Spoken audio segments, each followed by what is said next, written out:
JD, you're on Free Talk Live, calling from South Florida. Hello. Hey, JD, go ahead. Yeah, so going to the topic of things the state does and how a free society might deal with them, you asked Josie about this, and she said, you can see, you can see a case made for roads fairly easily, and things like that. But I think the one thing that is quite tricky is armies and sort of country in quotes defense.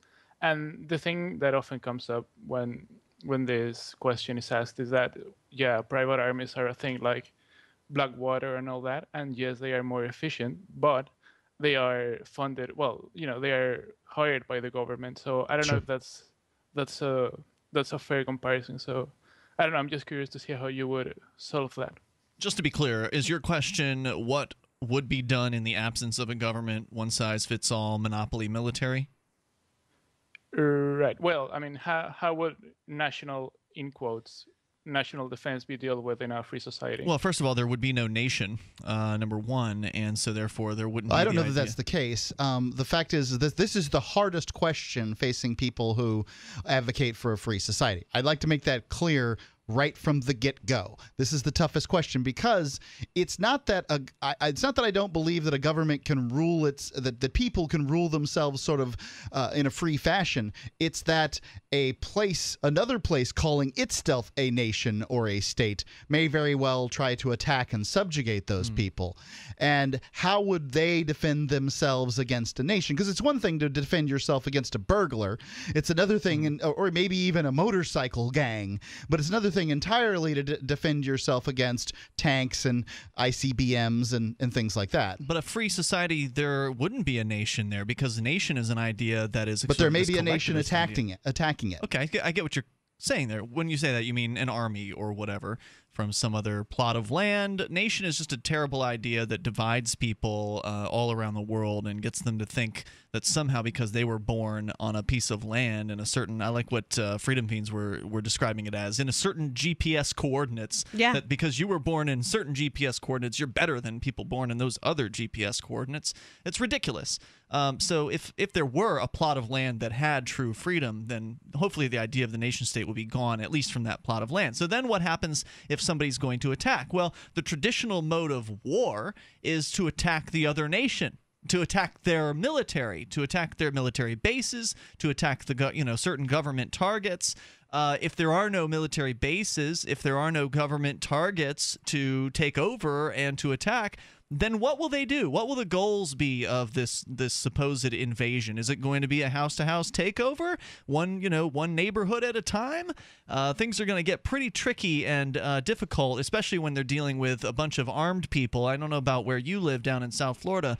I remember there was some level of gun freedom in Florida when I lived there. Up here in New Hampshire, there's quite a bit of gun freedom, and in other places. So it's going to be a pretty tricky thing for them to attack 300 million people with 300 million firearms or whatever. It's also really out of vogue, this whole army, this whole war of attainment, this attacking a country to get land. Yes, Russia's attempting to do it over in Crimea, but if you look into it a bit more, maybe what they're trying to do is take over land that's a majority of Russian citizens. I don't know the answer, or Russian descendant types, nationalities.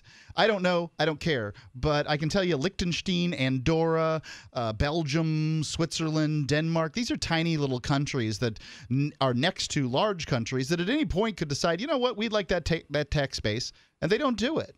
So what do you think, Josie the Outlaw? I mean, are you scared of this idea that the Red Chinese or the Russians or the Canadians are going to roll in here if we actually have some sort of freedom and try to take over? That's never actually been a fear that I've had, but I have run into this. It is a tough discussion to have with people because it's one of the first things that, when you come across anyone, say an intelligent status, we'll put it that way, who thinks that way and who thinks, well, okay, what are we going to do when another country or another another plot of land inside a certain set of GPS coordinates wants to set up a government here, or say we have natural resources in a certain area that they'd like to have, and say they focus on that?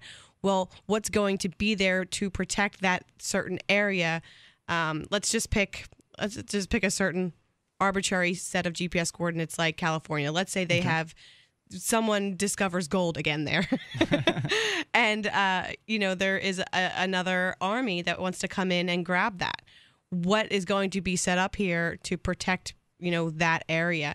And when it comes down to it, if there is that free society, people will have the freedoms to defend themselves, and hopefully there will be.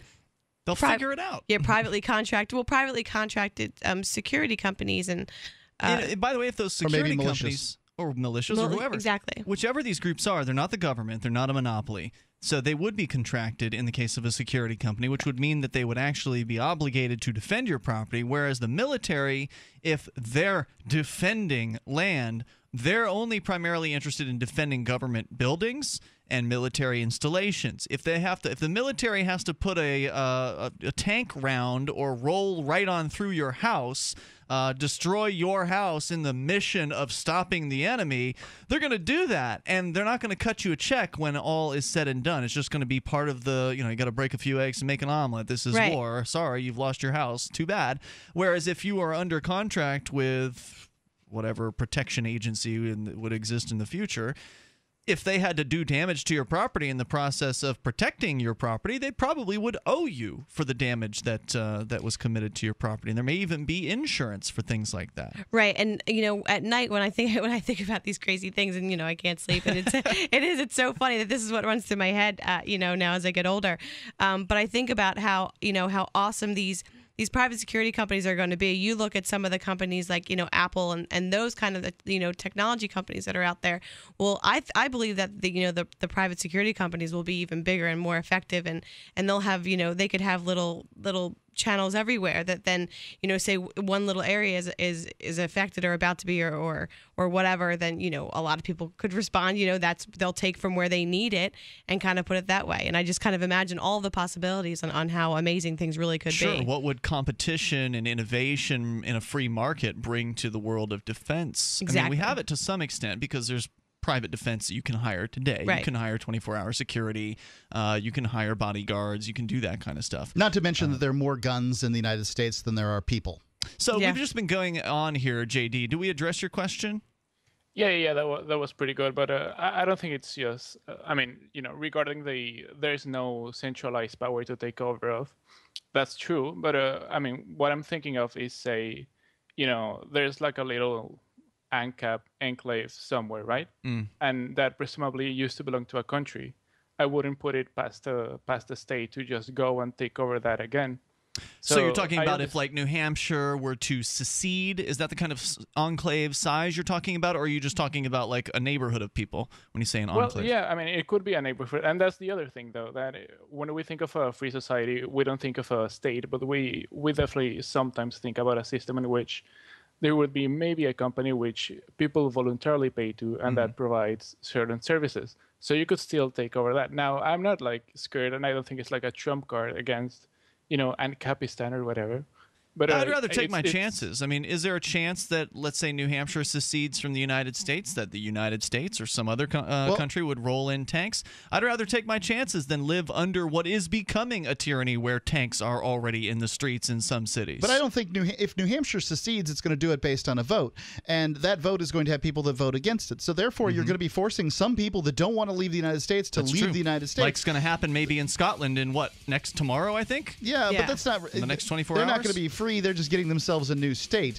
There's still going to be some angry people who want to stay with the UK. They are. They're indeed, no doubt about it. So are you saying that the angry people are going to do something about it? I don't know. Ian, I'm just saying. We'll come back with more. JD, thanks for the call tonight. The toll-free number, you can explain it more here in a moment, Mark. 855-450-FREE.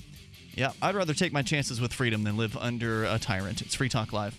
Free Talk Live, 7 nights a week from 7 to 10 Eastern, live on the Liberty Radio Network at LRN.FM.